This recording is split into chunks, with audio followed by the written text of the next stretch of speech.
ಸ್ನೇಹಿತರೆ ನಮಸ್ಕಾರ. ನಾನು ನಿಮ್ಮ ಸಂಚಾರಿ ಸತೀಶ್ ಮಾತಾಡ್ತಿರೋಂಥದ್ದು. ಇವತ್ತಿನ ವಿಡಿಯೋಗೆ ಎಲ್ಲರಿಗೂ ಕೂಡ ಸ್ವಾಗತ. ಫಸ್ಟ್ ಟೈಮ್ ನಮ್ಮ ಯೂಟ್ಯೂಬ್ ಚಾನಲ್ ಅಲ್ಲಿ ವಿಡಿಯೋವನ್ನ ನೋಡ್ತಾ ಇದ್ರೆ ದಯಮಾಡಿ ಒಂದು ಸಬ್ಸ್ಕ್ರೈಬ್ ಮಾಡಿ ನಿಮ್ಮ ಅನಿಸಿಕೆ ಅಭಿಪ್ರಾಯಗಳನ್ನ ಕಮೆಂಟ್ ಮುಖಾಂತರ ತಿಳಿಸಿ ಸ್ನೇಹಿತರೆ. ಕೊಟ್ಟಿಯೂರು ಶಿವಾಲಯ, ಕಣ್ಣೂರು ಜಿಲ್ಲೆಯ ಕೇರಳದಲ್ಲಿರುವಂತಹ ಕಣ್ಣೂರು ಜಿಲ್ಲೆಯ ಕೊಟ್ಟಿಯೂರು ಶಿವಾಲಯ, ಮಧ್ಯದ ಒಂದು ಕಾಡಿನೊಳಗೆ ಬರುವಂತಹ ಒಂದು ಶಿವಾಲಯ. ಜೂನ್ ಮೇ ತಿಂಗಳಲ್ಲಿ ಒಂದು 27ರಿಂದ 30 ದಿನಗಳ ಕಾಲ ಅಂತಂದ್ರೆ ದರ್ಶನ ಕೊಡುವಂತಹ ಒಂದು ದೇಗುಲ. ಅಲ್ಲಿ ಯಾವುದೇ ಕೂಡ ಕಟ್ಟಡ ಮತ್ತೊಂದು ಏನು ಇಲ್ಲ, ಮಾಮೂಲಿ ಹೆಂಗೆ ನ್ಯಾಚುರಲ್ ಆಗಿ ಒಂದು ಕಟ್ಟಿಗೆಗಳು ಮತ್ತೊಂದು ಗುಡಿಸಲು ತರ ದೇವಸ್ಥಾನ ಇದೆ. ಅದನ್ನ ನೋಡ್ಲಿಕ್ಕೋಸ್ಕರ ಹಲವಾರು ನಾನಾ ಜಿಲ್ಲೆಗಳಿಂದ ರಾಜ್ಯಗಳಿಂದ ಮೇ ಜೂನ್ ತಿಂಗಳಲ್ಲಿ ಹಲವಾರು ಜನ ಹೋಗ್ತಾರೆ.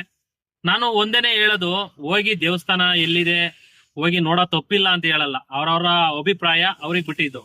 ಆದ್ರೆ ಅಲ್ಲಿ ಯಾವ ರೀತಿಯಾಗಿ ಸ್ಪೆಷಾಲಿಟಿ ಇದೆ, ಅಲ್ಲಿ ದರ್ಶನ ಮಾಡ್ಲಿಕ್ಕೆ ಎಲ್ಲ ಕೂಡ ವ್ಯವಸ್ಥೆ ಇದೆಯಾ, ಕಾರ್ ಪಾರ್ಕಿಂಗ್ ಇದೆಯಾ, ಸಣ್ಣ ಮಕ್ಳು ಹೋಗ್ಬೋದಾ, ವಯಸ್ಸಾದವ್ರು ಹೋಗ್ಬೋದಾ, ಇವೆಲ್ಲನೂ ಕೂಡ ಪೂರ್ವ ತಿಳ್ಕೊಳ್ದೇನೆ ಇನ್ಸ್ಟಾಗ್ರಾಮ್ ಅಲ್ಲಿ ಬತ್ತು, ಫೇಸ್ಬುಕ್ ಅಲ್ಲಿ ಬತ್ತು, ಮತ್ತೊಂದ್ರಲ್ಲಿ ಬತ್ತು ಅಂತ ಹೇಳಿ ಕಾರ್ ಎತ್ಕೊಂಡು ಮತ್ತೊಂದ್ರಲ್ಲಿ ಯಾವ್ದ್ರಲ್ಲ ಒಂದ್ರಲ್ಲಿ ಹೋಗಿ ಒಂದ್ ದರ್ಶನ ಮಾಡೋಣ ಅಂತ ಹೋಗ್ತೀರಾ.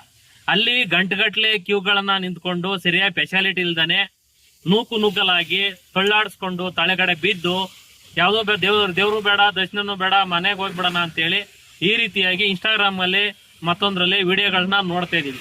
ಯಾಕೆ ಬೇಕು ಅಲ್ವಾ, ಹೋಗ್ಬೇಕಲ್ವಾ. ನೀವು ಹೋಗ್ಬೇಕು ಅಂತ ಅಂದ್ರೆ ಯಾವ ಒಂದು ಸ್ಪೆಷಾಲಿಟಿ ಇದೆಯಾ ಮತ್ತೊಂದು ತಿಳ್ಕೊಂಡು ಹೋಗ್ಬೇಕು, ಇಲ್ಲ ಅಂತ ಅಂದ್ರೆ ಹೋಗ್ಬಾರ್ದು. ಅದ್ರ ಬಿಟ್ಟು ನೀವು ಹಿಂಗಾಗಿದೆ ಹಂಗಾಗಿದೆ ಅಂತ ಇನ್ಸ್ಟಾಗ್ರಾಮ್ ಅಲ್ಲಿ ಬಿಡ್ಕೊಂಡ್ರೆ ಯಾರಿಗೆ ತಲುಪುತ್ತೆ. ಅಲ್ಲಿಯ ಕೇರಳ ಏನು ಸರ್ಕಾರ ಇದೆ, ಈ ರೀತಿಯಾಗಿ ಮುನ್ನೆಚ್ಚರಿಕೆಯಾಗಿ ಯಾವ ರೀತಿಯಾಗಿ ಕ್ರಮಗಳನ್ನ ವಹಿಸ್ಬೇಕು, ಭಕ್ತಾದಿಗಳು ಬರ್ತಾರೆ ಅವ್ರಿಗೆ ದರ್ಶನ ಚೆನ್ನಾಗ್ ಆಗ್ಬೇಕು ಅಂತ ಹೇಳಿ ಅವ್ರಿಗೆ ಒಂದು ಮುನ್ನೆಚ್ಚರಿಕೆ ಇಲ್ಲ.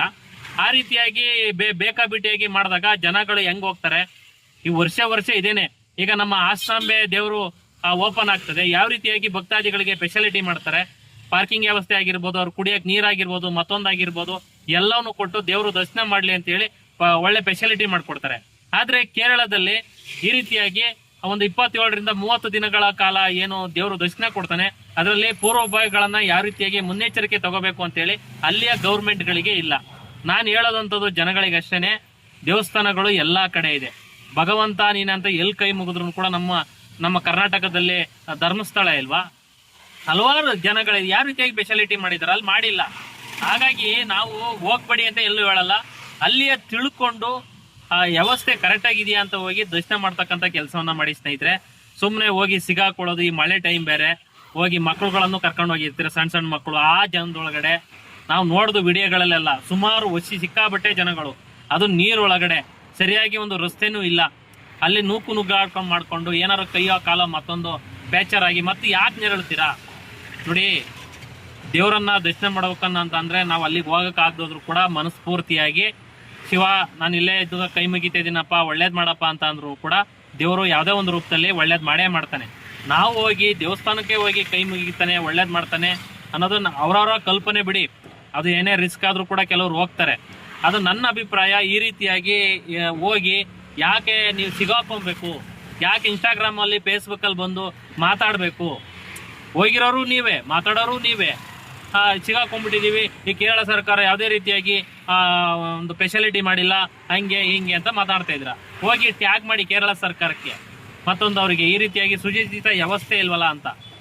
ಅಂದ್ರೆ ಅವರ ಒಂದು ಈಗ ಸುಮಾರು ಈಗ ದೇವರ ನಾಡು ಅಂತ ಕರೀತಾರೆ ಕೇರಳನು ಕೂಡ, ಹಾಗೆ ತಮಿಳ್ನಾಡಲ್ಲಿ ಕೂಡ ಅದೇ ಅವ್ರದೇ ಆದಂತ ಒಂದು ಸ್ಪೆಷಾಲಿಟಿ. ಮತ್ತೊಂದು ಭಕ್ತಾದಿಗಳು ಬಂದಂತವ್ರಿಗೆ ಆ ಸರತಿ ಸಾಲಿನಲ್ಲಿ ನಿಂತ್ಕೊಂಡು ಅವರಿಗೆ ನೀರು ಮಜ್ಜಿಗೆ ಮತ್ತೊಂದು ಎಲ್ಲ ಕೊಡ್ಕೊಂಡು ಯಾವ ರೀತಿಯಾಗಿ ಆ ಕ್ಷೇತ್ರಗಳಿದೆ ಅಂತ ಕ್ಷೇತ್ರಗಳಿಗೆ ಹೋಗಿ ಇಂಥ ದೇವರನ್ನು ನಾವು ತುಂಬ್ಕೋಬೇಕು ಅಂತ ನಿಮ್ಮ ಅರ್ಜೆಂಟ್ಗಳಲ್ಲಿ ನಿಮ್ಮ ಸ್ಪೆಷಾಲಿಟಿಗಳಂತಂದ್ರೆ ನಿಮ್ಮ ಸೇಫ್ಟಿ ವೈಸ್ನೇ ನೀವು ಮರ್ತ್ಬಿಡ್ತೀರಾ.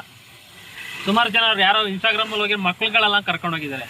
ನೀವು ಹೋಗೋ ದರ್ಶನ ಮಾಡೋದೇ ಕಷ್ಟ ಆಗಿದೆ, ನಿಮ್ಮ ಮಕ್ಕಳುಗಳನ್ನು ಕರ್ಕೊಂಡು ಹೋಗಿದೆ. ಏನಾದ್ರು ಅಕಸ್ಮಾತ್ ಅಲ್ಲಿ ತಳಗಡೆ ಏನಾರ ಬಿದ್ದೋಗಿದ್ದು ಏನಾರ ಎಲ್ಲ ತುಳಿದೋಡ್ಕೊಂಡು ಏನಾರ ಅನಾಹುತ ಆದ್ರೆ ಯಾರು ಬರ್ತಾರೆ. ಹಾಗಾಗಿ ಅಲ್ಲಿ ಸುಮಾರು ಜನ ಹೇಳ್ತಾ ಇದ್ರು ಪಾರ್ಕಿಂಗ್ ವ್ಯವಸ್ಥೆನೂ ಕೂಡ ಇಲ್ಲ.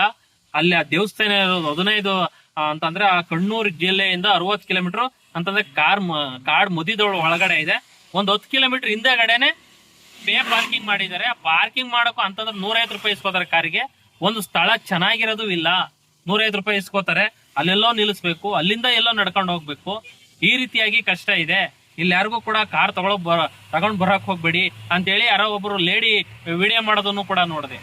ಅಲ್ಲಮ್ಮ, ನಾನು ಹೇಳೋದು ಅಷ್ಟೇನೆ, ಎಲ್ಲ ತಿಳ್ಕೊಂಡು ಹೋಗ್ಬೇಕಲ್ವಾ. ಸುಮ್ಮನೆ ಹೋಗಿ ಅಲ್ಲಿ ವಿಡಿಯೋ ಮಾಡಿ ಹಿಂಗ್ ಯಾರು ಬರಬೇಡಿ ಮತ್ತೊಂದು ಯಾಕೆ ಇದ್ ಮಾಡಕ್ ಹೋಗ್ತೀರಾ? ಹಾಗಾಗಿ ಅಲ್ಲಿ ಹೋಗುವಂತ ಭಕ್ತಾದಿಗಳಿಗೆ ಅಷ್ಟೇನೆ ದಯಮಾಡಿ ಅಲ್ಲಿ ವಾಸ್ತವವನ್ನ ಜನರಿಗೆ ತಿಳಿಸ್ತಕ್ಕಂಥ ಕೆಲಸವನ್ನ ಮಾಡಿ. ಈ ರೀತಿಯಾಗಿ ಇದೆ, ಹಿಂಗ ಆಗ್ತಾ ಇಲ್ಲ, ಈ ಟೈಮಲ್ಲಿ ಬರಕ್ ಹೋಗ್ಬೇಡಿ, ಇಲ್ಲ ನಿಮ್ಗೆ ಈ ವೀಕೆಂಡ್ಗಳಲ್ಲಿ ಬರಕ್ ಹೋಗ್ಬೇಡಿ, ಬಿಡದಿ ದಿವಸದ ಬನ್ನಿ ಮತ್ತೊಂದು ಅಂತೇಳಿ ಮಾಹಿತಿ ಹಂಚ್ಕೊಡಿ. ಸುಮ್ಮನೆ ಹೋಗ್ಬಿಟ್ಟು ಈ ತರ ಮಾಡಿ ಬಹಳ ಬೇಜಾರಾಗ್ತದೆ. ಕರ್ನಾಟಕದಲ್ಲಿ ದೇವಸ್ಥಾನಗಳಿಲ್ವಾ? ದಯಮಾಡಿ ಎಲ್ಲರಿಗೂ ಅದನ್ನೇ ಹೇಳೋದು ನಾನು. ಹಿಂಗಾಗಿ ಈ ವಿಡಿಯೋವನ್ನ ಮಾಡಿದ್ದೀನಿ ಸ್ನೇಹಿತರೆ. ನಿಮ್ಗೆ ಇಷ್ಟ ಆದ್ರೆ ಲೈಕ್ ಮಾಡಿ, ನಿಮ್ಮ ಅಭಿಪ್ರಾಯ ಅನಿಸಿಕೆಗಳನ್ನ ಕಮೆಂಟ್ ಮುಖಾಂತರ ತಿಳಿಸಿ. ಯಾರ್ಯಾರು ಫಸ್ಟ್ ಟೈಮ್ ನಮ್ಮ ಯೂಟ್ಯೂಬ್ ಚಾನಲ್ ಅಲ್ಲಿ ವಿಡಿಯೋವನ್ನ ನೋಡ್ತಾ ಇದ್ರೆ ದಯಮಾಡಿ ಒಂದು ಸಬ್ಸ್ಕ್ರೈಬ್ ಮಾಡಿ ಅನ್ನೋದನ್ನ ನಾನು ನಿಮ್ಮ ಮುಖಾಂತರ ನಮ್ಮೆಲ್ಲ ವೀಕ್ಷಕರಿಗೆ ಹೇಳಕ್ ಬಯಸ್ತೇನೆ ಸ್ನೇಹಿತರೆ. ಜೈ ಕರ್ನಾಟಕ ಮಾತೆ.